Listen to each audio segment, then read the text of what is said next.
Friday night. You know what that means? It is time for fantasy football and picks on the Where Eagles Dare podcast with Lee and Tubby. Thank you all for joining us on a Friday night. It's going to be a fun night. We're going to basically break down our fantasy, what we did last week, and what our projections are for this week. We mentioned it on Wednesday that Lee and Tubby play against each other today, so that'll be fun. We'll see what happens. I got an early start, so I had Burrow going last night, and he didn't do too bad. But we'll talk about that here in a little bit. But thank you for joining us. Whether you're on YouTube, Facebook Live, or Twitch, and all our regular podcast listeners that watch us on the live stream, we thank you for watching as well. Before we get into the fantasy, do want to do some quick hits as far as the Eagles are concerned. Just some news, and I told Tubby I would just gloss over this really quick, and because he doesn't like this logo that says that the Eagles are the only undefeated team left in the NFL. It's just a fact after Miami loses last night. But the thing is that it needs to be said is that the reason I even show it is they're the last team that's undefeated. But what happened to Miami last night is what I'm afraid of that could happen to us on Sunday.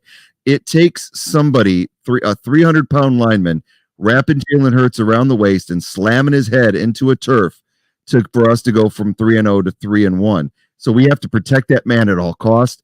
I worry. I talked about it on Wednesday during the preview. I worry about this team, not a lot, but when this team is really good on both sides of the ball. This is not your father's Jacksonville Jaguars that we're going into play. This is definitely not who we're playing. They've got a good defense. Devin Lloyd is a beast. Their other linebackers, insane. Allen. So they're coming for Jalen. They lead the league in interceptions. Jalen hasn't thrown an interception. Something's got to give on Sunday, and we hope it's an Eagles victory. And I think it's going to be an Eagles victory, but we'll see what happens. Other news, quick hits. Speaking of Jalen Hurts, he was named NFC Player of the Month.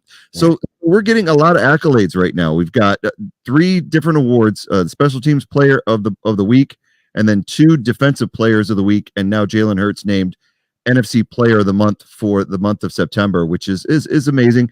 It doesn't win you anything in the end, but it's nice for him to be recognized, and his numbers definitely back up what we saw. So yeah, congrats to Jalen for winning that. You're pushing the number 1 offense in the NFL right now. What's better numbers than being number 1? Undefeated, number 1 in offense. He's top 5 in just about every statistical category for a quarterback right now. It's so early, man. It's so early. It's like, but hey, he still balled out in September, so he deserves the award. Yeah, exactly. You know what? I had an interesting discussion today with somebody on the Where Eagles Dare podcast Facebook page. And it was just talking about the 3-0 start and saying, well, it's just that they haven't played anybody yet. And I disagreed. So we had a nice, friendly debate. It wasn't anything big. And his argument was that the Eagles have not played quality opponents. And I disagreed. And I asked him a couple of times to tell me, well, who do you think is quality and why? Because if we break it down, so you're talking about some people that will look at this and say Jalen Hurts wins Player of the Month for the month of September, but he hasn't played anybody. Look at the league, and I'm not talking about the entire league. Just look at the NFC, for example. Look at every team in the NFC, and you tell me who are the good teams. Can you tell me right now? If you say Green Bay, all right, I will counter with Green Bay got destroyed by Minnesota, and we destroyed Minnesota. So Green Bay's gone. Then you say Tampa Bay. Well, Tampa Bay got beat 14-12 by Green Bay, who got destroyed by Minnesota, who we destroyed. So Tampa Bay's out of the mix. Carolina sucks. New Orleans, injuries. Atlanta, nothing. San Francisco got beat by a horrible Denver team right now that we all could agree 11-10 on Sunday night. San Francisco gone. Arizona just got beat by the Rams. And then let's talk about the Rams. So you said last year's Super Bowl champions. Are they a quality opponent that the Eagles should have played? Well, they got destroyed by Buffalo in week 1, 31-10.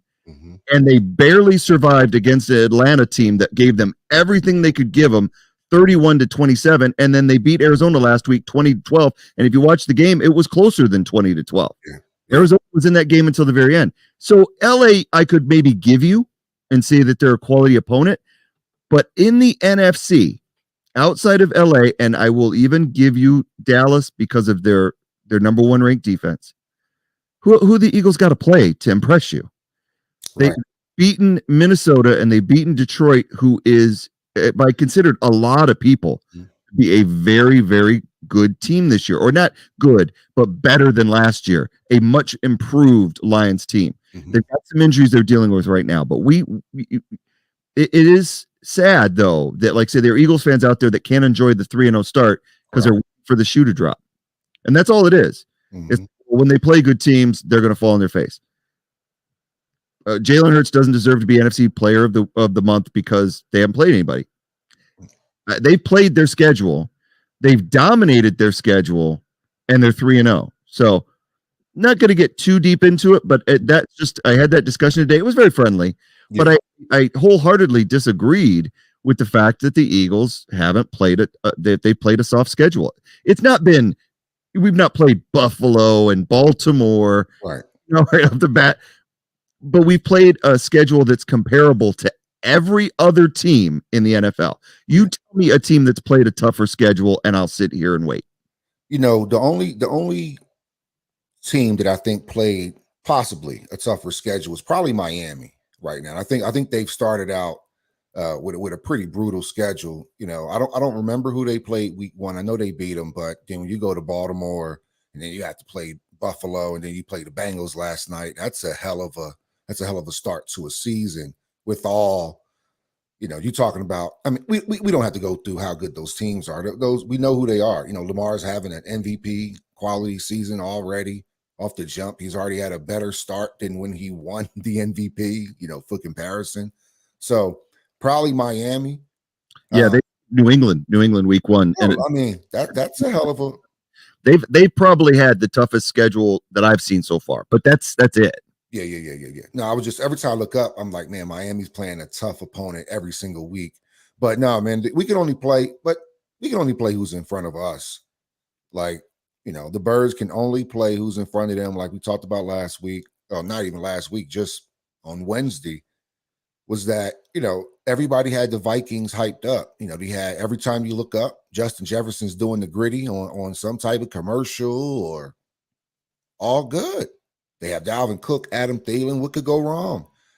They beat Green Bay to even solidify people's picks of the Vikings being a good team, right? You come out, you beat Green Bay. Now everybody's sitting there like, see, I told you that Justin Jefferson went off on that game, right? He had like 184 yards or something like that. See, we told you. See, this is why, look, those Eagles. And then what happened the next week? Now they have on a now they have him up on wanted posters. Everybody's looking for Justin Jefferson now, because if you had him the last few weeks, he didn't get you much against the Eagles, or if any, and he didn't get you anything last week. So, like I said, the Lions too. People had the Lions picked as a pretty good team, especially with Jameson Williams coming back very soon. The next couple of weeks, they'll probably have a pretty. Their wide receiving core will be up there with the best of them, with Chark, Amon St. Brown, Reynolds, and then you have Jameson Williams, who is an absolute stud, man, coming back. And when you have a quality tight end as well, and Hockenson, that just makes the whole core well. And they have a good, I don't know how great they are, but they have a solid, really good offensive line. We know they're better than Washington. Exactly. They beat Washington. They beat Washington by 11 points, I think it was. I think it wasn't close. They handled Washington really well. Washington came back a little bit in the second half. Detroit did that. That's one of the things Detroit has to learn how to do, is finish games, because they did it against Minnesota too. They had this lead and they couldn't really capitalize on it. Again, against the Eagles, they played well offensively second half, let the Eagles escape with a victory. So that's one thing Detroit has to do. But I do think that they are a potential wild card team. I think Minnesota to me is still, no matter the fact that they've lost to the Eagles, they're still a favorite to win the North in my eyes. I don't think Green Bay without Devontae Adams. I think Aaron Rodgers is struggling. They're lucky to be 2-1, and they were lucky to face a Tampa Bay team without Mike Evans, with all kinds of injuries to their defense, and then only come away with a 2-point win. I mean, come on, guys. Let's pump the brakes on. And I heard somebody during that game say, well, this could be a preview of the NFC Championship game, Tampa Bay, Green Bay. Give me a break. All right. 14-12. Give me a break. So anyway, I'm getting my danders getting up. So I'm going to calm down. I'm just going to say once and for all is that, Minnesota destroyed Green Bay. It wasn't even it wasn't close. Mm-hmm. Green Bay did nothing in that game, and they beat them 23-7. And everybody going into the Eagles game said that Minnesota was going to at least stay with the Eagles, if not beat them outright. Then when the Eagles beat them, well, the Eagles haven't played anybody. All right, okay, I'm done with that. Mm-hmm. If you want to say that, and you're an Eagles fan, or if you're not an Eagles fan, you want to say that, fine. But you're always going to get to argue with me, and I got facts to back up my opinions. The Eagles have 3 games coming up. We got Jacksonville, Arizona, and Dallas, and then we have a bye. If they go 5-1 into that bye, or 6-0, I don't want to go there, but if they do, they will have played teams. They will played good teams, especially the Dallas game. If they come away, no matter who is the quarterback, if they beat Dallas, it's a big game, and it's a big. A lot of the 3 teams that we beat have winning records. Yeah, exactly. I mean, last time that I checked, they have the same records as the teams that are considered elite in the NFL. Kansas City, Buffalo, they're 2-1. Yeah, there's only one team. That's okay, but that's okay for Kansas City to be 2-1. That's all right. That's all right. They'll bounce. But that doesn't even make news. It's kind of like, oh, they lost to the Colts. But next week they'll probably kill the next team. It's just like, you don't know that. Yeah. So, man. Who has Kansas City played? I mean, really. I mean, they played Chargers and the Raiders, right? Is it the Raiders? Who would the Raiders is so? I don't know what's going on with the Raiders, man. That they are 0-3, right? The Raiders are 0-3. 0-3. Yeah, actually, Kansas City beat Arizona, and then the Chargers, and then lost to the Colts. So, yeah, so nobody's talking about who has Kansas City played. So let's stop that talk. Let's just realize that the Eagles play the schedule that's in front of them. They're not. One of the other things I pointed out was that they're not struggling with teams like they did last year. They played average teams and maybe would come away with a win. Right. They were struggling in those games. These games have not been a struggle. Enjoy it. It's very rare that we play an opponent that's at least an average NFL opponent and we're dominating them. So hopefully the defense, man. The defense is the last 2 games. We couldn't have asked for more from our defense. And we need one more again this week. Like Sirianni says, it's another round.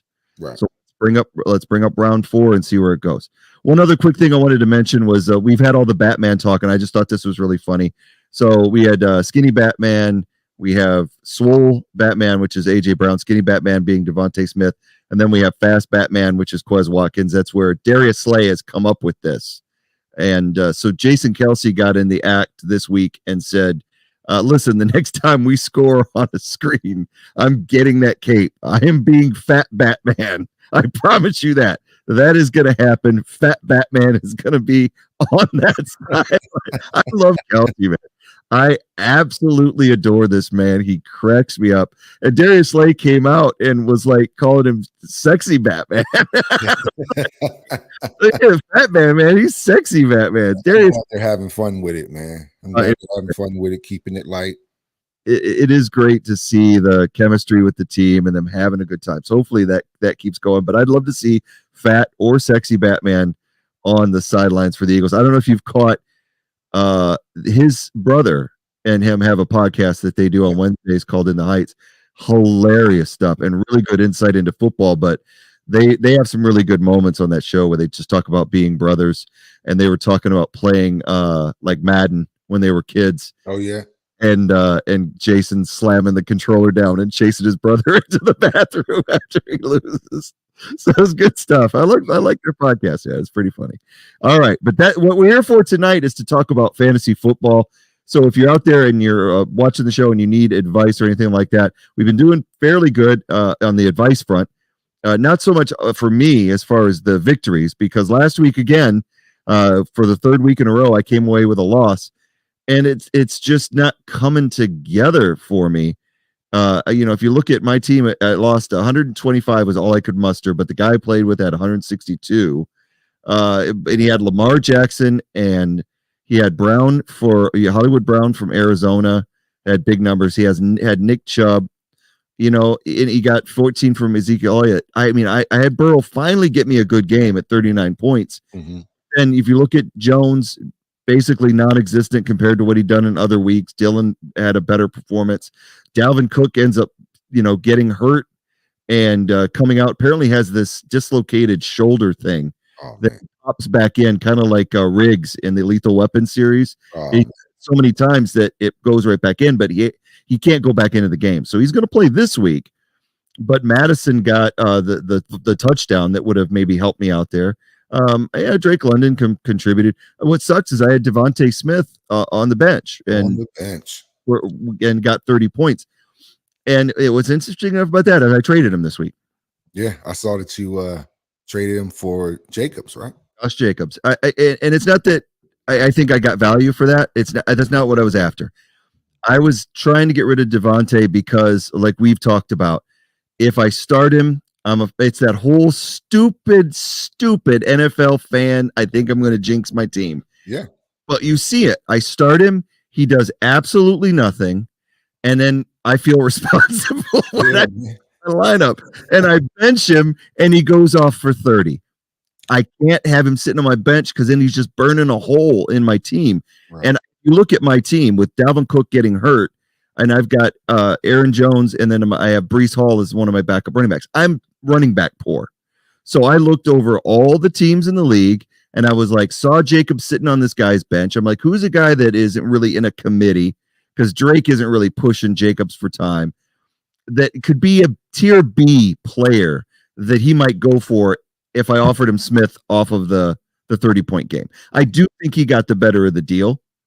But it helps me out because now I've got Jacobs on my team, and I'll probably start him this week against you. We'll see. I have to look at some things before I make. I'll tell you what.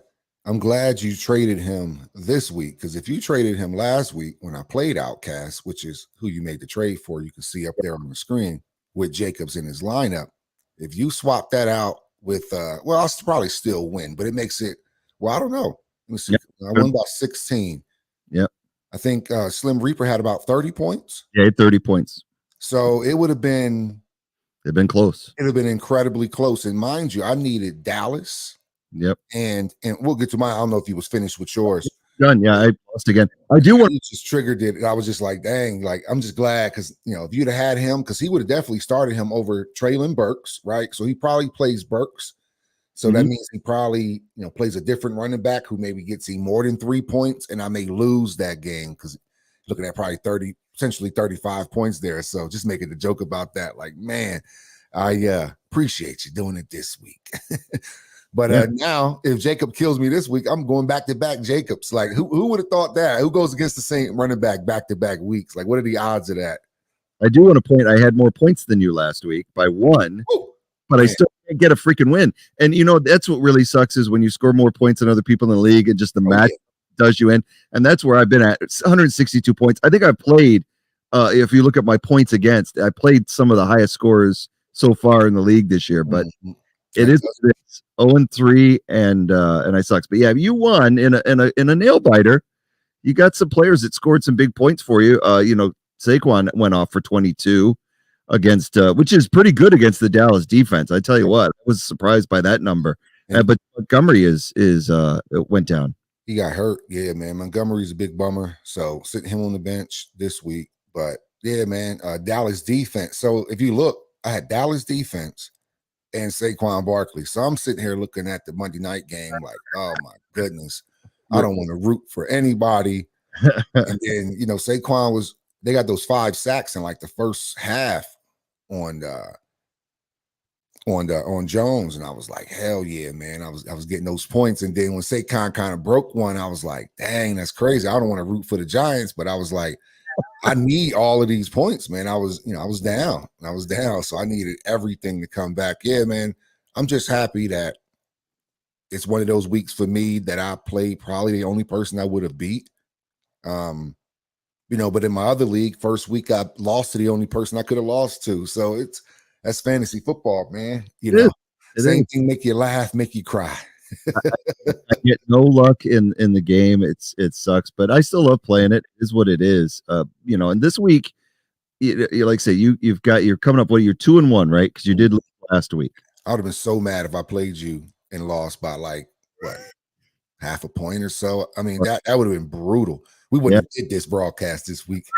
I'd have been like, nope, I'm still recovering from it. But nah, man, squeaked one out. Oh yeah. And so this is us this week so far. Like I said, I got 33 from Burrow last night, which is okay. I'm good with that. I'm good with it. What's that? Nah, it was what basically was projected. So, he's right on line. So what was projected? He was projected to 34. So, that he had a slow first half. Yeah. That's what kind of did it for him, man. A really, really, really slow first half. They had about 6 points. I don't know if they scored at the halftime, but that T. Higgins play really broke the game open for him. Right. Really broke the game open. Mixon got the first touchdown, so I was mad about that. But yeah, then after that, and then he started to be able to get some big plays to his receivers. He got the big play to Boyd, so it did help the numbers overall because he was around the mid 20s, and then right there at the end, he ended up getting the other touchdown and ended up getting me 33. So I'm right now got a 33 to zip lead, and these aren't completely locked in. Like I said, I've got Sutton at my flex right now, but I may throw Jacobs in there. I just got to look. I do like Sutton's matchup against Vegas because Vegas isn't stopping anybody right now. And Denver's one of those teams right now that shouldn't be 2-1. They really shouldn't. But if they are, and Russ starts to get some momentum and starts to get some rhythm with his receivers, it could be a breakout day. So I really have to think about it.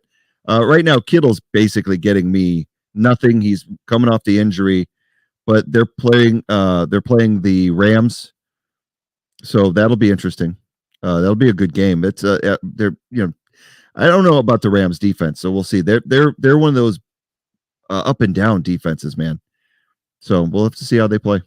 Aaron Jones, I'm just hoping that against New England, he's back and because he fumbled in the goal line that hurt me last week. So Dylan and him are fighting for every week. It seems like one's better than the other.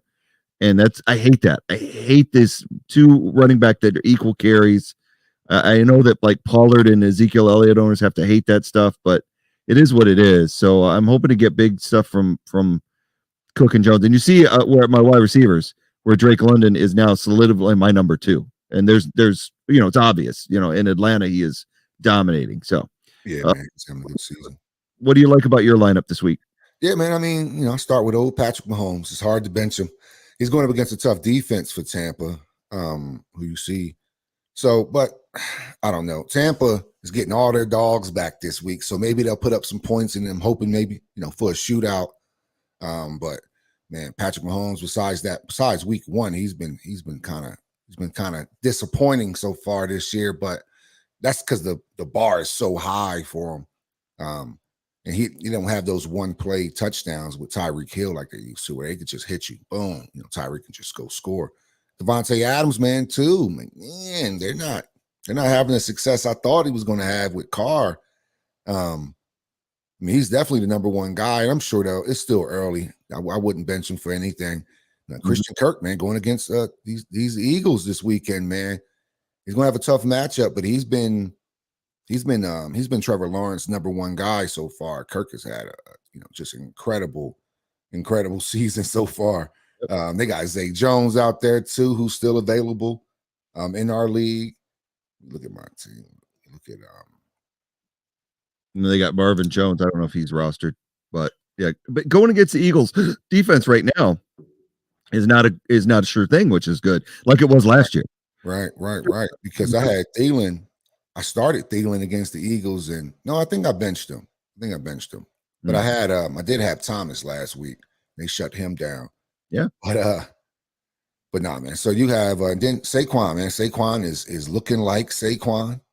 Wow. I mean, he is back. He looks super healthy. He looks lean too. He looks super healthy. Like he's putting a lot of work. He was kind of bulky for a little bit. Like his second season, he was like bulky. I think that's what may have led to a lot of those injuries too. Maybe he was slightly overweight Hmm. a little bit. He's called him say quads, because he's so big. But he looks Yeah. ripped this year. He looks more agile. Like maybe last year he may not have scored that touchdown against Dallas because they probably would have called him more. He looked like he has a step back. Michael Carter, man, is because basically have an injury with Montgomery. Mm. So just kind of threw Carter in there. He's splitting a lot of time with the rookie Brees Yep. Hall. So it's like, man, that's a rough play. I do have Damian Harris that I can play as well too. So I'm not really sure how I'm gonna go there. So don't be surprised if you see Damian Harris in there. And I also have JD McKissick. I expect Washington to be down against Dallas. And how many catches he had against the Eagles last week? JD caught about at least 5. Okay. The Eagles last week. So and Gibson didn't look impressive at all. Yeah, and Carson loves to go to his safety valve. He loves escape route. He just always has been that way. Yeah, yeah, man. And then Kyle Pitts, man, super disappointing, but he had a solid game last week. I had him on the bench because, like I said, I played Logan Thomas, but I'm gonna bring back Kyle Pitts, man, and see what happens there. And the rookie Garrett Wilson. Now this is going to be tricky because I'm starting him based off of the success he had with Flacco. Right. Wilson starting this week, so I hope for a lot of Wilson to Wilson connections, man. And Jake Elliott, go Birds, and Dallas had the number 1 defense right now, man. They were on the waiver, and I said, you know what? I know that. That's surprising that they were available, especially going up against Washington after what Washington gave up to Philly. Yeah. No waiver. That could win you our match right there. No waiver or anything, just kind of picked them up. I was looking, I said, I think it may have been like Thursday or Friday. Like they were just out there, and I was just like, Dallas defense? It's like, man, I don't want to pick up Dallas defense, but I looked and I said, dang, they lead the league in a lot of defensive stats. Let me put my pride to the side, try to win some fantasy football. And it won me last week, I believe, because if I had New England's defense, I would have lost. Like me doing things a little bit differently won me last week. I really do believe putting Dallas defense in probably still would have won. I'm not sure, but it's no telling what another defense would have did. But I know that they were going to perform well against the Giants, and they did, man. So I couldn't believe that I was able to pick up Dallas defense. I was for sure somebody within the league would have this in such a competitive league. I'm like, yeah, I dropped New England's defense and picked up the Cowboys, man. So yeah, man, you may see Juju Smith up in there, Juju Smith-Schuster, because it's a primetime game, Sunday night game against KC. You never know where I go, man. You never know. I may sit Garrett Wilson. I may throw Adam Thielen in. I'm kind of wide receiver rich right now, but running backs, I need them to carry me over my running backs, man. So that's how I'm looking this week. I hear you. I will say that about the Dallas one more time is that could win you our match. Is that my defense is Buffalo, and they've scored the first 2 weeks outstanding, but then they had all those injuries last week, and they didn't perform that well against Miami. So I'm hoping that they bounce back against Baltimore, but Baltimore is a tough opponent. They're going to give up some points. So, they're at Baltimore as well, and Buffalo doesn't play as great away from home. So we'll have to see how that goes. Dallas, on the other hand, if Dallas doesn't sack Carson at least 5 times and get at least 1 or 2 turnovers, they may even get a pick 6 in that game. I'll be shocked. I just see them. I don't see Washington doing anything with Dallas either. They're exposed. They're horrible, and we're going to see that on Sunday. Unfortunately, Micah could get about 3 in that game. He can get at least 3 or 4 sacks in that game.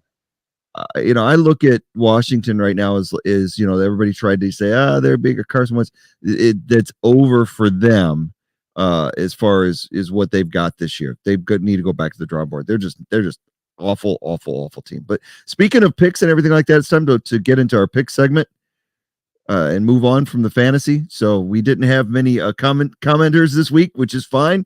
So we're going to get right into this. If you still have a fantasy question, you can ask us while we're doing our pick segment. So here we are after week 3. Here are the standings. We have a new leader. He's a new player this year, Jared Lewis. He is with a plus 120. I'm so jealous of people when they get into triple digits. Behind him, we have a former champ in Virginia McQuaid at plus 100. And then Roger, who was our early leader after week one and tied in week two, he's dropped down to third place. If you look at rising up from ninth place to sixth place is Tubby. He's got from minus 40 to breaking even. So sixth place, you're in it. At this point of the season, 120 points, if you look at it, is only 6 games plus minus. So gotcha. We got 6 right and the leader got 6 wrong, you're tied. So you got to like just divide it and then you know how far you're away from the leader. It's just 6 games. So that's the difference right there. So you're still in it. Me, on the other hand, if you look all the way down at the bottom in 25th position, dropping another one, I'm at negative 200. So I'm willing to make some chances this year. I'm having the worst year of picks. I'm so embarrassed. But I said it in my post when I posted the lines. I said, the good thing about being so bad at fantasy and picks is that I get to enjoy the games at least because I don't give a crap about that. I don't even look at my phone anymore. I just don't care. So I make my picks and move on. It's bad this week 3 and I already feel defeated, but it is what it is. I called that game wrong last night, but I didn't know Tua was going to get hurt either, man. I thought it would have been a tough game because the Bengals have struggled. Yeah. A lot. And in the first half, when Tua was in, it was 6-7 when Tua went down. Yeah, it was a close game. So, it definitely was. It could have gone either way, even with Tua in there. With Teddy just didn't play as well. He did initially, and then started floating balls, and he just it is about being in rhythm with the receivers, and he wasn't on the same page with his receivers, and it definitely showed. So so that if you look at the first pick of the week, we did this offline. We picked it yesterday. I took Cincinnati and got it right. So even the sun shines on a dog's ass every once in a while. That's what happened with me. And you got Miami. So let's get into the Sunday games and see which ones we agree on, and then talk about the ones that we don't. So right off the bat, we have Minnesota and New Orleans in London at Tottenham Stadium, which is going to be awesome. New Orleans missing so many key components. Jameis isn't going to play. Michael Thomas is out.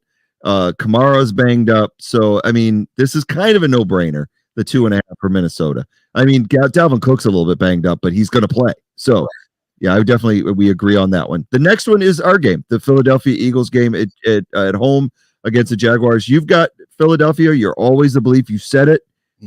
You said it 2 weeks ago that you were always going to go with the Eagles, and I said I would always go against the Eagles. So I think this game is going to be closer than 6.5 points. I think it's going to be a hell of a game, and I'm really expecting a hell of a game this Sunday between the Eagles and Jacksonville. I think Jacksonville can keep it within 6.5.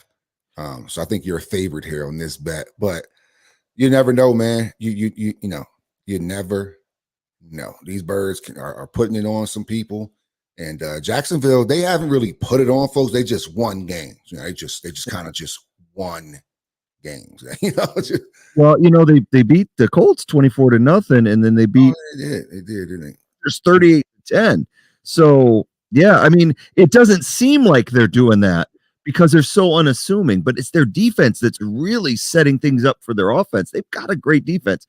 So I'm genuinely concerned. I don't want to say worried. I will be watching this game with bated breath to see what happens. But you know what I do like is the fact that the media is kind of on Jacksonville's side right now. They're not totally saying the Eagles are going to lose, but there's a lot of people that are like, ooh, let's look at this and look at Jacksonville. And the Eagles are going to hear that, so I hope that's a motivating factor. The Jaguars players came out and was running their mouths about being in Philly and being able to deal with the fans. So that's another good thing. I love when teams run their mouths. Go ahead. Get our team around. Yeah. That's a lot of points, man.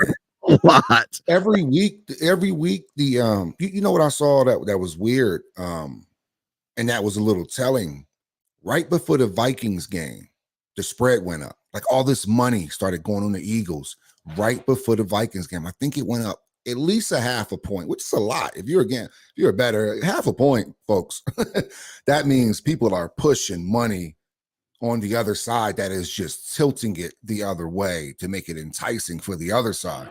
Because 3.5 points, I think it kind of ended up like right before game time. Cause I kept watching. I said, damn, why all this money going on the Eagles? You just seen the spread getting higher. Then last week you go, dang, man, Eagles away 6.5. That's a lot of points. But then they get 9 sacks. It's just like, but then you go, man, a Jacksonville team that is, shut out the Colts who beat Kansas City, right?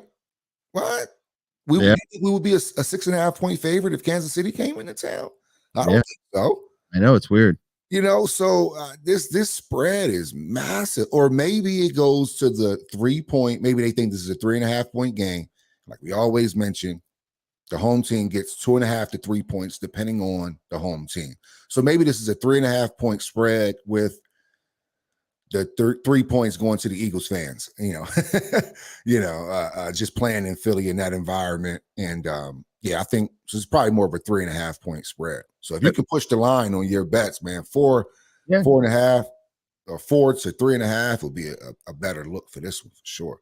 It's second highest spread on the sheet, and you have to, like, I would definitely, like you said, I would watch the line going up all the way up into the game and see if something shifts, because obviously they know something we don't as far as this game goes. So I do think Philly will win, and I hope they will win, but I definitely do. I think it's going to be within that 6, but we'll see. All right, so moving on to the next game, we both think Cleveland will go into Atlanta and win. I'm going with just the horrible Atlanta run defense and the Nick Chubb just running all over the Falcons, but it could be a good game. All right, then next is we both agree that Dallas will destroy Washington. It's my lock of the week. I cannot believe this spread isn't higher than it is after the what Washington did against Philly at home, going into Dallas, even with Cooper Rush. I mean, maybe that's the issue there. They're not giving Cooper Rush any respect, but it's like, it's ridiculous. Oh, we got our first fantasy ask of the week, so let's pause our spread picks and address with this one. All right, let's see who won this trade and redraft in its PPR league. We got Josh Allen, Stevenson, and Christian Kirk for Rodgers, Derrick Henry, and Devontae. In my eyes, and I'm going to make sure I pronounce your name, Neek. I'm going to say, my opinion, Tubby, you can give yours. I would say that the people, whoever got Josh Allen and Christian Kirk and Stevenson, to me, won the trade. I think Rodgers is going to struggle without Devontae Adams, and I think Adams is struggling without Rodgers. It's one of those tit for tat things right now. Derrick Henry is huge, but we'll see how that goes as the season wears on, because he's the entire offense right now, is what we're seeing. And if teams start stacking the box, 8, 9 in the box, so it could go your way if you're the one that got Derrick Henry out of that, because he is in itself, he's a fantasy machine. But I would kind of be more comfortable with the Allen and Kirk. What do you think on that trade? Nah, man, I'm right now. We're just judging off of how people are playing right now. And the Josh Allen, Stevenson, and Kirk is the better trade right now. Derrick Henry, he's only really put together one good week, and so is Devontae. So that leaves you with Rodgers, who still only put up 14 points last week. So that's not a lot. So I think the Josh Allen, Stevenson, and Kirk. Yeah, I agree with you there, Lee. And he's happy about that, so he must have been the one that made the right decision. So, thanks. You're welcome, dude. Come back and see us each and every week here. We're going to be doing this every Friday night from now on, so we're going to try to stay this on a regular schedule. So moving into the picks, like I said, Dallas 3.5 is too little at home. That's my lock of the week, and you've got Dallas as well, so it's a simple one. Then after that, we both like Detroit. We've seen Detroit play at home. They are missing DeAndre Swift. They are missing now Amon St. Brown, so they're banged up. Their offensive line's banged up, but I still think they got too much for Seattle. I'm sure you agree with that. Yeah, absolutely. We've got a lot similar this week. That's odd. I'm just noticing that now. We both like Tennessee to beat Indianapolis, which is interesting because they're in Indy, and Indy coming off the win over the Kansas City Chiefs. So that's an interesting that we both picked Tennessee. So I'm surprised with that. I almost went with Indy because they were at home, but I like Tennessee just because I don't know what Indy is. Got another fantasy question real quick from Hamza Amahi. Start Ayuk or Jamal Williams at flex. Now Ayuk has the 49 or the Rams. and Jamal Williams is playing Seattle, and he's not in a carry share program now because we know DeAndre Swift is out. If you watched the Vikings game once Jamal was getting the lion's share of the carries, I thought he played really well. So for me, I would start Jamal Williams. I tried to get Jamal Williams off the waiver wire as soon as Swift went out. It was somebody I was really hot, and White Rhinos beat me to it by a fraction of a second. I was upset. But it happens, and so I'm going to move on with that. But now Ayuk is a decent start, but against the Rams defense, I'm not 100% on that. What do you think, Tubby, on this one? I think I'm going Jamal Williams. He could be streaky at times because I remember I had him when I have him in another league, and I did pull him up to start in my flex this week because I just think that Detroit are scoring a lot of points, and because they're moving the ball well, that means he's a goal line vulture. Jamal Williams. That's even the great one for people that have Smith. It's like, dang, man, get down there, and here comes Jamal Williams, still doing his little dance. I think Jamal Williams is going to be doing a couple pumps this weekend, so I would go with Jamal Williams on this one, especially with Seattle's defense is as bad as it's playing right now. And Geno's not really moving the ball, so Detroit's going to have a ton of possessions. I think that's the way to go. The thing is, Jamal is not going to be a workhorse for you every week. You got to look at matchups because, like Tubby said, he's not the most consistent of backs. So look at the matchups, but I'd say he's a must start this week. Even if you have Ayuk, look at last week, right, against the Denver defense, right, the 10-11 game, 8 targets, 3 catches for Ayuk, right. Then you have the Seattle game, right. You go, oh man, they have Seattle. He should kill him. 11.3 points in our league, or 5 catches, 63 yards. He must have just mediocre. So I think the risk reward for what Jamal Williams can get you is why I would go with Jamal Williams because he's going to catch the ball at the backfield, and he's going to and he's going to get the ball at the goal line. That's what they do. That's how he scored against the Eagles. Man, came down, one of our best hitters, Epps, boom, bounced right off of Epps and walked right in. So it's a strong back. I went with Jamal Williams in my league personally, in my NFL league. And yeah, man, I would go definitely with Jamal Williams on this one. Sounds good. All right, back into the picks real quick. We both like the Giants at home against Chicago. Not too tough of a game. The 3.5 is a little bit tough because I really don't trust the Giants. I think Saquon is the only good thing about them after watching them against Dallas, but they should have a little bit more success against Chicago. We disagree on this one, and I'll tell you right off the bat, the Pittsburgh game, given 3.5 at home to the Jets. I am taking the Jets solely because I can't stand watching the Steelers anymore and Trubisky's dink and dunk offense. It drives me nuts. They're not using Najee very well, and the Jets are getting Zach Wilson back. I think that this could be a good game where the Jets could actually win outright in Pittsburgh and kind of expose them. They're already exposed, but worse. And you've got Pittsburgh winning this game. Why is that? I just have them because I think they can just hang around because Zach Wilson is back this week. So it was really because of the Zach Wilson thing. I don't know how he's going to play. I think he's been out all year, right? This is his first action of the season. He got hurt against the Eagles in the preseason. Right. I don't think he's touched the field since. So I'm just hoping that Russ and them being the Jets will will have Pittsburgh maybe win by 6 points on this one. So that was my train of thought there. Zach Wilson's back. He may be a little rusty, make a little more mistakes. And then Pittsburgh should be able to win this by about 5 or 6 points. That was my thinking behind it. I don't like either of these teams offensively.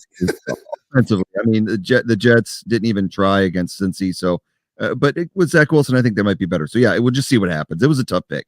After that, we disagree on a big matchup on Buffalo at Baltimore. I've got the Ravens winning or staying within 3, but I think they'll win the game outright. You've got Buffalo. My reasoning is basically the injuries to Buffalo. Watching them against Miami, they could have a good bounce back game. So I could be definitely wrong, but I also think that Lamar is looking to make a statement. There's not a lot of people that are paying him a lot of respect. He wants to get paid. And I think he's out to be the Aaron Judge of the NFL this year. He's going to prove it on the field. And so I'm going to take a chance on Baltimore this week, winning that game at home. And you've got Buffalo.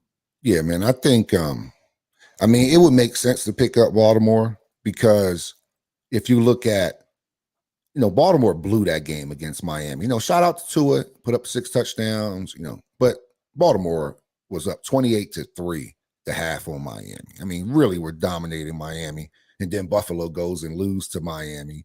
So it's just like, damn. But Buffalo has just a good offense, man. I just really like their offense. And they still are well coached on defense. A lot of teams that you see that have a good defense, they have a next man up mentality as well, too, because the culture is there. So I'm not saying everybody's a plug and play, but I like Buffalo here. I like Buffalo to win the game. Yeah, I like Buffalo. Sounds good. All right, we're going to shift gears back to the fantasy world until we get back into our picks.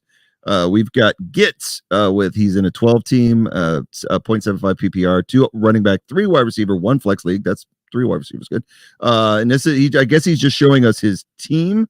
So he's got Geno and Stafford, JT Dobbins, Kupp, Evans, Myers, Hawkinson, Elijah Moore. And then he writes, my bench is pretty bad as well. So he's kind of disillusioned with his team, and he's asking, what kind of trades should you look for?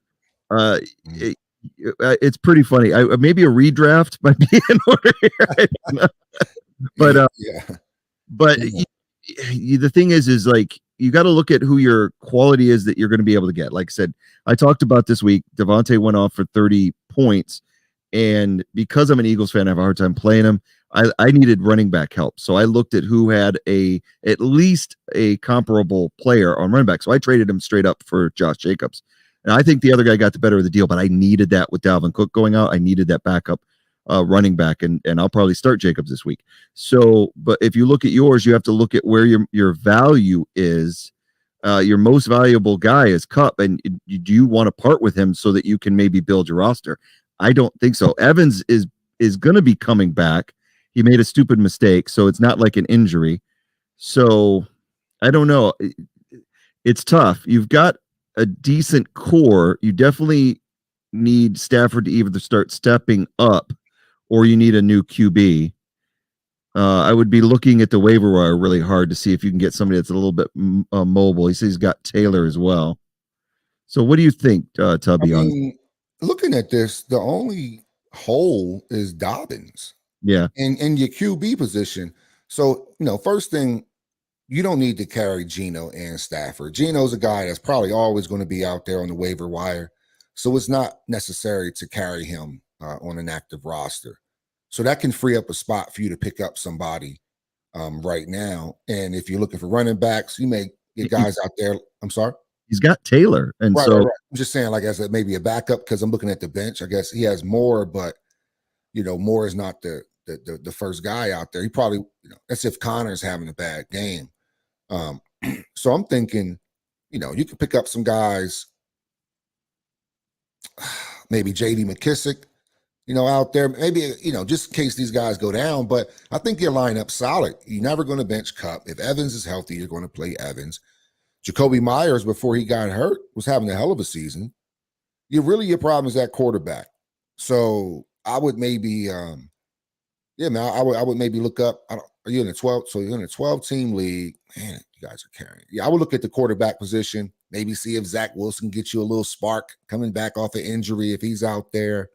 But as far as trading, I don't think you need to trade anybody, man. I would just pick up Peterson for Connor and Taylor. Oh, yeah, that's a good trade, man. That was a good trade. So yeah, that's what I would do. Yeah, whoever I would do. I would keep it. You have a solid team. I would just drop Geno and pick up somebody. And for the most time, man, you should be favored almost every week, man. Just look for a high volume quarterback. That you don't have to like them, but they're high volume. I would say that since you've got Kupp and you lucked out with that trade for Taylor, I would have never traded Taylor. I know that the Colts were struggling, but that's somebody who's pulling the trigger way too early. So congrats on that move. But people are always going to try to vulture your best guys, and they're going to offer you crap for it. So unless you've got something that I wouldn't offer Kupp or Taylor for anyone in the world. The rest of your players are not. I mean, if you were offered any of them to me in a trade, I probably wouldn't. There's nothing that really stands out to me. So I would keep scouring, looking for those sleepers on the waiver wire. And if things turn around and Elijah Moore starts having a great season, maybe you can use him to get somebody else to fill your gaps. It all depends on where your needs are. So here could be a sleeper. A lot yeah. of people are down on Russell Wilson. He's even available in our league. You can pick up Russell Wilson. You could turn it around. And just when he turns it around, because he will. Man, Russ can go off at any. I mean, he will. He's just struggling right now, but we know he's a good quarterback. Russ is out there in our league, man. Matt Ryan could be a little sneaky pickup. He's still, So there's some folks out there. All right. Here we go. Here's another one. Evan Gittleman needs trade help. He got offered AJ Brown and James Conner for Swift, Jamal Williams, and Diop. Really? But AJ, so you got offered Brown and Conner. Somebody's offering Brown and Conner for those three guys. I think they're waiting for Swift to come back from injury, I guess. Look, I'm absolutely sorry to jump you. Yeah. Lee, I'll lead with this one. This is a no-brainer. Yeah. Of course, I'm taking AJ Brown and Conner because, first of all, Swift and Jamal Williams are on the same team. So one of them guys are not going to have a good play. So you can always look at that as just one running back. And then you got Hopkins, he's going to come on a little bit later in the year, but we don't know how well he's going to do. The Cardinals are not playing well. I don't think that's just because of Hopkins being out. They're not playing well. So I would definitely, if you can get AJ Brown, especially for what you're offering up. So automatically, you don't know how Hopkins is going to do. Yeah. You have Najee, but DJ Moore is my number one wide. So you need help there. You also have Olave. Olave has come alive, man. He has been targeted, I think he's been targeted a lot in the last couple of weeks. He's moved into the Saints number one. Dotson, he's always going to be hit or miss. He's more like touchdown dependent type of wide receiver. Juju, man, he's had an up and down season as well too, but he's new in that system. And ETN, you got a solid because if Robinson goes down, ETN is the man out there. So I think you have a good team, man. I think if you can go get AJ Brown and let go Swift, Williams, and D-Hop, I would. I think that whoever's pulling the trigger on that is, I don't know what they don't see in AJ Brown, because I tell you what, if I had AJ Brown, I'd hold on him on tight. I'd put him in a safe and lock the key and throw it into the ocean, because no one's getting that guy. He's right now, to me, it's such a dominant receiver, and Hurts is on fire. And the schedule for the Eagles, this is an Eagles podcast. We've broken down the schedule for the Eagles on this show. It is a very favorable schedule the entire season for somebody like Brown. So yeah, definitely consider that trade for sure. I think that you get the better of that one. All right, so till we get another fantasy question, we're going to get back into our picks. We left off with the Baltimore Buffalo game, where we differ on that one, but the next one we both agree that the Chargers should win in Houston by 4.5, and it's your lock of the week. Why is it? Why do you feel so strongly about Chargers winning, especially with Herbert injured? And Bosa's injured as well too. That's a huge injury. I just don't see why the Chargers can't be. I mean, they just have a good team overall. I just think their roster is better. Even though they're away in Houston, they're still going to a dome. They'll be fine. And I think the Chargers can. I think old Chase Daniels is starting this week, right? Something like that. But I think even with Chase Daniels, he'll keep it 5 yards and in, and they should be able to beat Houston just like that. With Mike Williams, I don't know what you call him if the other wide receiver is healthy, but nah, man, it's just easy. To me, this is easy. If it doesn't work out, I can live with it, but I think this is a good bet. Very good. After that, we both like Arizona to win on the road at Carolina. Carolina's god-awful. I mean, they would play better at home, but I'm not trusting Baker Mayfield with anything. We both like New England getting the points from Green Bay. I think you're like me. I don't think they'll win, but I think New England can keep it close. I think it's good. It's got the potential for another 14-12 game. Right. So we both like that. We both like Vegas winning at home against Denver by 2.5. And I think that's just the obvious. Vegas being 0-3 can't last forever. That team's got too much talent. It's an interdivision rivalry. It's a tough game, and they're at home. So yeah, that's an obvious one there. We both like Kansas City on the road at Tampa Bay. I think for obvious reasons. Tampa Bay is gone a little down since the opener. We both liked the Rams on Monday night, which I was surprised. I know they're on the road at San Francisco, and San Francisco's defense is great. I was really surprised that the Rams are the underdog in this on the road. Me too. Me too. Really? 100%. But I just think it's the it doesn't really make any sense. Honestly, it doesn't make sense for the Rams to be. Yeah, it doesn't make any sense. But we'll see how the game plays out. But I don't believe that that the Rams should struggle with Frisco too much. Jimmy G, man, I've never seen somebody be just so consistent in like who he is as a quarterback. They don't really ask him to do much. He's just out there, going through the motions, chilling, and man, just treading water. But he gets dubs. So that's probably why, because Jimmy G just somehow gets dubs. He can win a game 3-0, 9-0, 6, however it comes, it seems like, except for a high scoring one. Now you're in trouble. But yeah, man, I don't see how the Rams can lose this. Yeah, I agree. And that's our NFL. We're going to talk college in just a sec, but we got another fantasy question. This isn't interesting. This from Gets again. He said he's got offered Kyler Murray, AJ Brown, and Drake London for Cooper Kupp. That's somebody who really believes in Cooper Kupp and wants Cooper Kupp on their roster. This is I'll be honest. This is a tough one. This is a dilemma because I just said a second ago that I wouldn't let Cooper Kupp go unless the deal was extremely good. Kyler, I don't know about Kyler. It depends on what you have at quarterback. You said you have Stafford and Geno, or was that was you, right? Yeah, you had Geno, and yeah. So you still have Stafford. Do you really want Kyler? I mean, it all depends on who you really want there. But so let's take that out of the equation and just look at you're getting offered two wide receivers, one up and coming, and Drake London, who's having a good start to the season so far, and AJ Brown, who is over 300 yards receiving already. But what do you think that AJ Brown's going to do the rest of the year? I think they're going to stay hot. Like I said, I think the Eagles' schedule is favorable. So if you really want Kyler for what he can do for you on the ground, and as far as more of a dynamic quarterback, then maybe that is what puts this trade over the edge. I would probably, as an Eagle fan, I'd probably pull the trigger on it.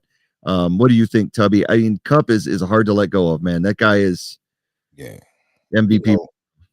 Kupp is a stat monster. He's a stat monster. So when you have a stat monster, because one thing about AJ Brown, this is why everything is all case by case. One thing about AJ Brown is that he also has the Slim Reaper over there.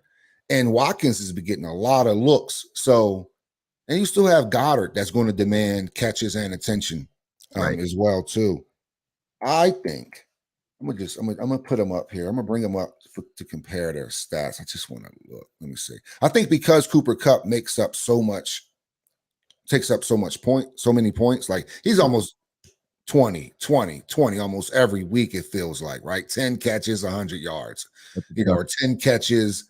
Look, I'll read out Cooper Kupp: 3180 the first week, 3180 the second week, 1680. Yeah, he's having a way better season than AJ Brown. It's just the Eagles themselves are winning, but just from a player standpoint, Cooper Kupp is having a better season. I mean, 30, that having that, because if you have to start AJ Brown and London to make up that 30, with like London getting you 12, and if AJ gets you 18, which is still respectable, 18. But that's about where AJ has been. He had 11-point game, 18-point game, 20-point game. So I think Kupp getting you that 30, man, you can't you can't replace that, because it's almost like he's worth two players. It's kind of like the Christian McCaffrey effect when he was who he was. That's why he went number one. They knew the Panthers weren't going to win any games. They knew the Panthers was going to be behind, and they could dump the ball off to him. That's where Kupp in the Rams may be this year, because I can't even. No, I'm not making this trade. Even though it looks juicy, I'm not making this trade. You've talked me out of it, because you're right.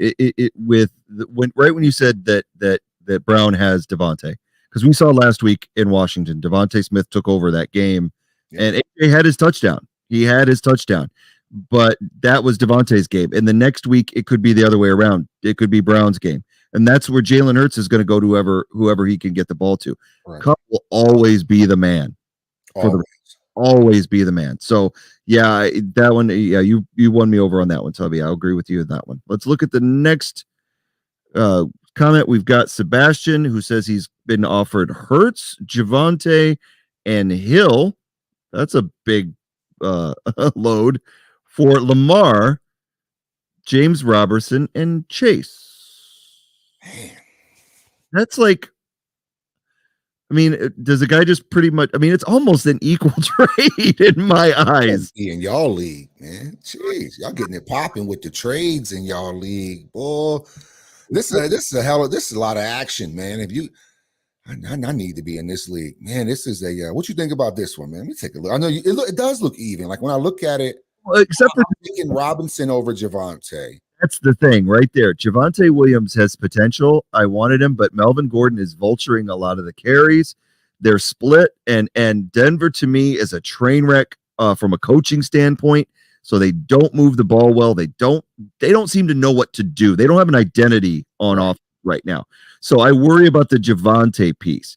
If you've got Lamar, Robinson, and Chase, you've basically got everything he's offered you. As much as I love Jalen Hurts, you've got everything he's offered you. Yeah, Tyreek is going to give you some points, but you and Chase, I mean, maybe that's what you're where the real thing is. Let's break each part down. Hurts, Lamar, even Javante, Robinson. I would give the edge slightly to Robinson. He's got ATN that's in his way, but Robinson's still putting up decent numbers. So let's take those two out of the equation and just look at Hill and Chase. Right now, Hill was outperforming Chase because Burrow's struggling and the Bengals were struggling.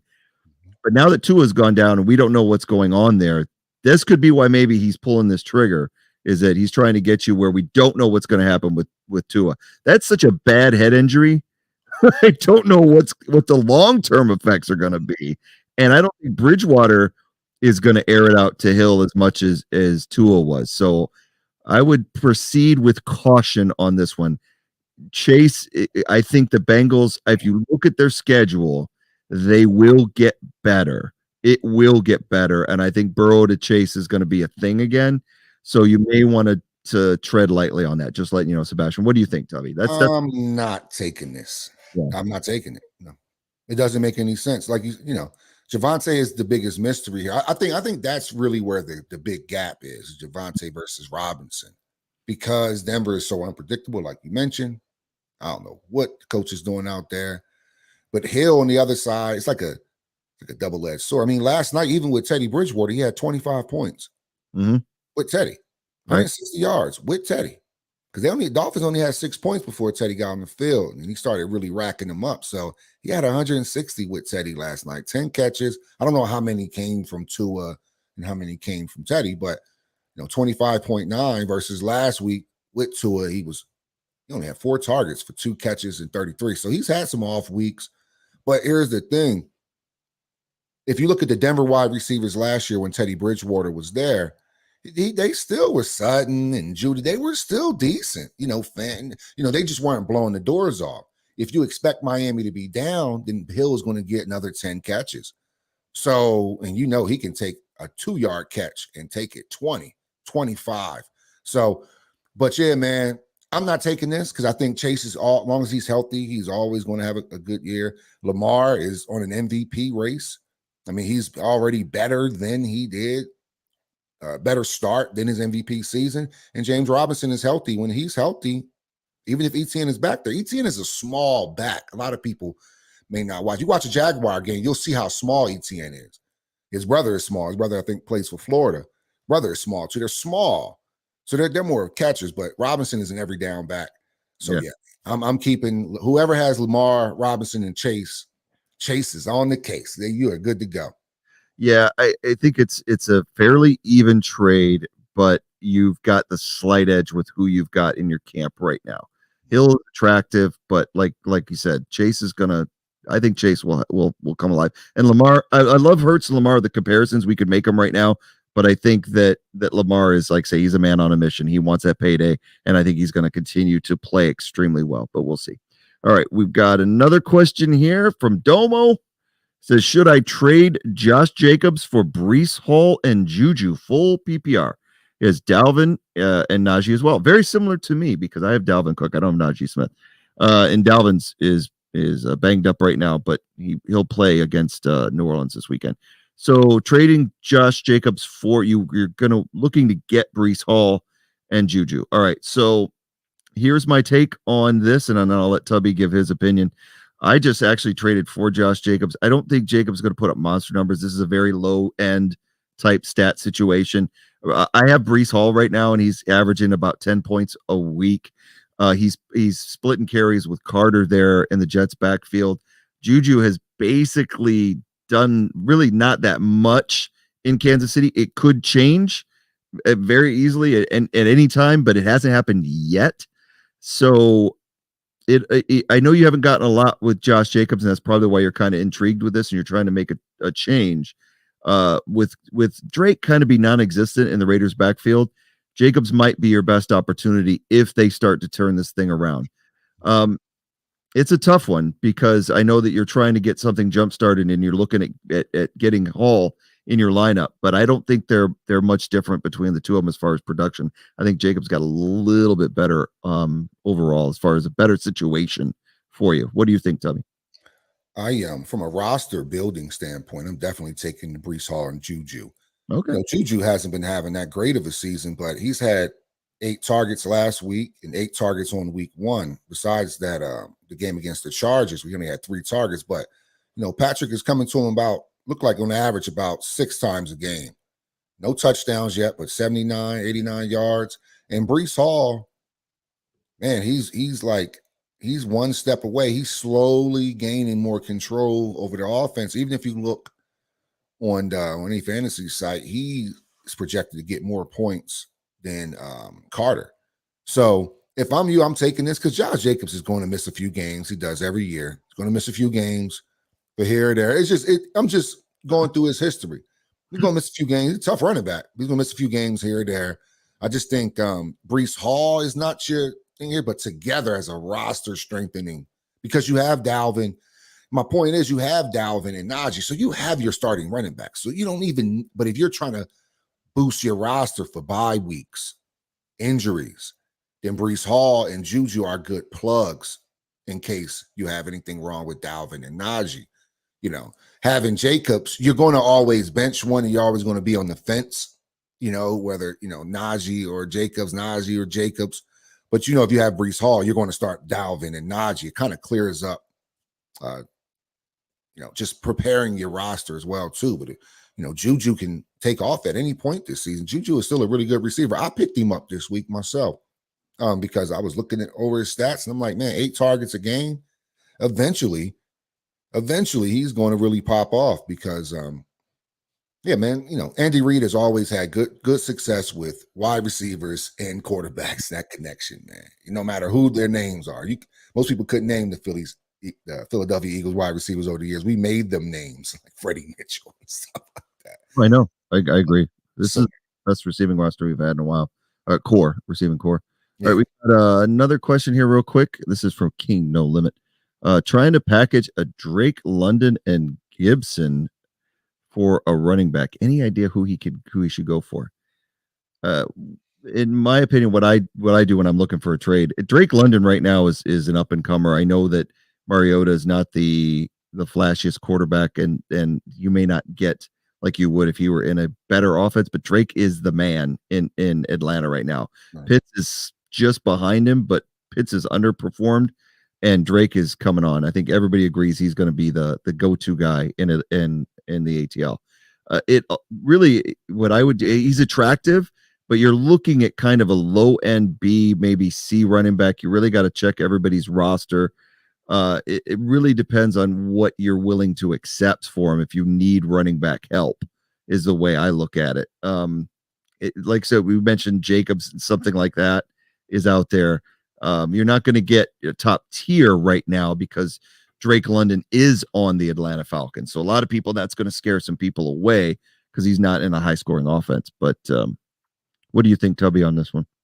Man, I think you can I think you can get guys because Gibson has 43 points so far this season, and London has about 30 something as well too. So that, I mean, there's some production there. Mhm. Who can you get for them? You may be able to get Cordell Patterson. Oh yeah. You may get a Cordell Patterson swap, maybe straight from London to Cordell, maybe. But if you need to sweeten it, maybe Gibson. You could get Clyde's Edward Hilaire. Somebody may pick that up. That's a running back. James Robinson. Somebody might let you go. James Robinson, especially if they have like maybe an ETN as a backup. Joe Mixon, potentially Yeah. Joe Mixon as well too. Other guys out there that you may be able to get or pick up and swap for is Khalil Herbert. I think he's going to eventually take over the Bears backfield. And yeah, man, that's about where it stopped. But trying to get like Eckler, Henry, McCaffrey, Taylor, Aaron Jones, Saquon, Chubb, guys like that. I think those are those tier 1A guys. So you maybe get like the 1B. That's why I said Mixon, Robinson, guys that you're going to start if you have them.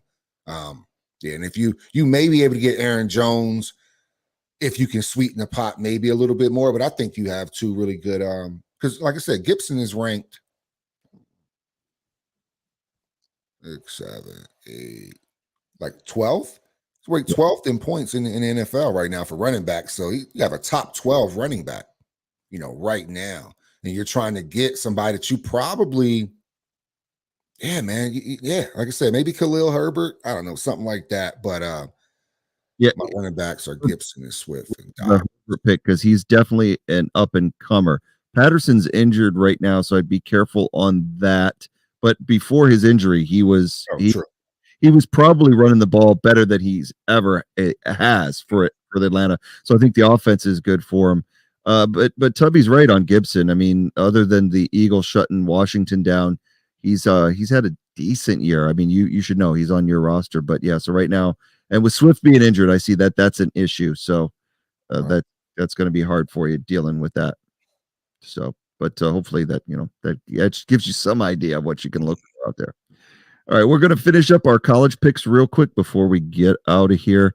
And we differ, I think, on all three of these. And really, I just be honest with you, I've struggled with the college picks this year because I watch enough college ball, but I watch pro primarily, and A&M has stymied me twice in these games. And I will say this about the A&M Arkansas game: I had that pick right until that stupid fumble lateral crap that ended. Turn up A&M turned the whole game around.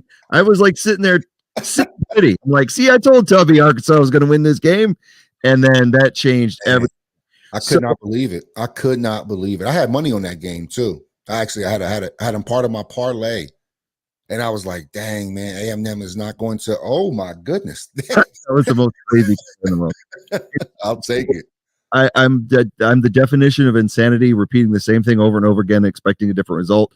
I am taking Arkansas because they're at home, 17.5 points. I don't think they'll win, but I think they'll play Alabama tough. And you've got Alabama on the other side. Just because they Bama, man. They can blow the door. They can demoralize a team, and the score cannot look like what the game was actually played. They can just stay on you. Then beginning of the fourth quarter, it's a 7-point game. You look up, it's a 20-point game.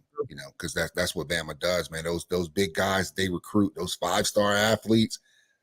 That's when they get you in the fourth quarter, man. And I think that's what's won Nick so much is that those athletes, man, going into those crunch times of the game. But I think, they should be able to handle them. But Alabama surprised me against Texas early this year. So you never know what you're going to get. So, yeah. So, I mean, it's a big spread, but Alabama always has the big spreads. So I like Arkansas this year. The A&M game sucked the way it worked out, but I think that I just hope they keep it close. I'm just counting on that. Baylor, we disagree. I'm taking Baylor at home, given the 2, and you've got Oklahoma State. What's your reasoning behind that?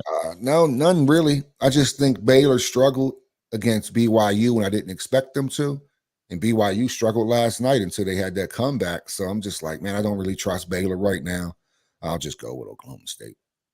That's a good point. I kind of overlooked the BYU game. They really haven't played anybody since then. They beat Iowa State last week. They kind of struggled, but Oklahoma State really hasn't played anybody either. They beat Arizona State 34-17, and I watch Arizona State because I graduated from there, and and they're horrible this year. They fired their Herm Edwards, former Eagle, as a head coach, and they just are bad. So everybody left. yeah, yeah, all their good A lot players of transfers. A lot of transfers. So that's why I kind of went with Baylor. It could go either way. That's why it's only a 2-point spread. The last one we agree. Clemson beating NC State by 6.5. I think Clemson is not what they once were. And that's obvious. Not at all. SEC, they're finding a way to win games, and they're at home in an environment that usually breeds a win. So less than a touchdown spread. I think it was smart to take 6 NC versus 10. Man, I can't believe NC State is top 10 team. Wow. So interesting. Haven't watched them, if I'm honest, this year, and so just kind of going with the culture that has been established at Clemson as far as winning goes. Well, we're about 15 minutes over time than we normally do, but we're going to take one more fantasy football question from you guys. And we want to thank all of you for joining us this week. But here's a question from the Joker. I hear he's a midnight toker. He said, who should you start at running back and flex? All right, so here's his entire list here. We got Williams, Penny, Ramondre Stevenson, Traylon Burks, Jeff Wilson Jr., and right now he has Williams and Jeff Wilson Jr. Sorry, we talked about Williams a little bit earlier. I think that out of that, I would definitely start Jamal because of the opponent, and he's not splitting carries. I think that the Seattle defense should be ripe for the picking as far as being able to score points on. But out of and so I make my pick. I'll let Tubby defer Tubby for the harder pick of this two, because I think Jamal Williams to me is a definite start. Jamal Williams is a must start. Let me see what Jeff Wilson has done. Let me just see why Ronald's picked him up. Jeff Wilson's been last couple 18 carries week 2, 12 carries last week, 75. Because Stevenson is splitting carries with Harris so heavily. I mean, it's really, you just never know. I mean, they gave Harris 20 carries like a few weeks ago. Like, what? Oh. It's out of nowhere. So I would probably go Jamal. Well, I'm definitely going Jamal Williams. And I would probably go, I probably have to go Jeff Wilson here. Probably have to go Jeff Wilson Jr. in here. Yeah. No, I mean, I know they have IU. They got, and they run the ball with Sam. What's his name? Debo Samuels as well too. Yep. So other than that, man, some tough choices. Rashad Penny, I just can't trust the what Seattle was doing. I just never know where points are coming from. Like I said, Stevenson, because he's splitting carries, and Traylon Burks, he just hasn't had the start that we anticipated him having this year, man. So I don't even know what Burks is. Yeah, he was just recently dropped in our league as well. Yeah, he's only scored 8 and 3 points, and he's playing an Indy defense that just stopped Kansas City. We don't know anything about Indy right now. They're an unknown. So I think you're definitely is Jamal, and then I think Jeff Wilson is probably he's going up against the Rams defense, but still it's better, your better situation. Definitely, like I have Rashad Penny on my like deep bench because we had to dress him. I'm not starting Rashad Penny until he runs over more than 60 yards in a game. That's when I'll start putting Penny in my lineup, and because he really doesn't have a lot of competition, and I'm waiting. I'm waiting for that day. Right now, it's not coming, so he's staying in the stash. All right, so he said, I appreciate he has Debo Samuel. Yeah, so that's good. I have Debo as well, so good luck on Monday night. So that's good stuff. We appreciate you guys listening. Thank you for joining us on a Friday night. You could be having some beverages, which is what I'm probably going to do now. But you could be doing anything, and you chose to check us out, and we appreciate that.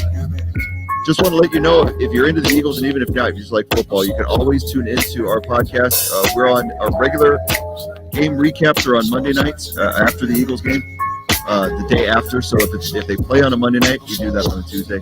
We do our game previews for the Eagles on Wednesdays prior to the game, so that we can get it in case it's a Thursday night. And then we always do our fantasy football on Friday, and we just go over the picks against the spread. So we want to let you know that we're also on all your podcast providers. We're on Spotify. We're on Amazon Music. We are on Apple Podcasts, Podcaster, Stitcher, Castro. We're on just about everything. So you can look us up there too and follow us on there. If you have a question that you want to email prior to the show, you can reach out at our email address, which is lee.bird, that's byrd.eaglesdare@gmail.com. Just want to mention for all the Eagles fans that tune in, Sunday is the day at 1 o'clock. The Eagles will be playing the Jacksonville Jaguars, which should be a really, really exciting game at the link. So if you're an Eagles fan, you're going to be fired up for that. Yeah. With all that said, it is a Friday night. It is the weekend, baby, and I'm turning it over to Tubby for his final words of the week. Hey, man, appreciate everybody stopping by the Where Eagles Dare podcast. As always, fly, Eagles, fly. And go Birds. See you next week, guys.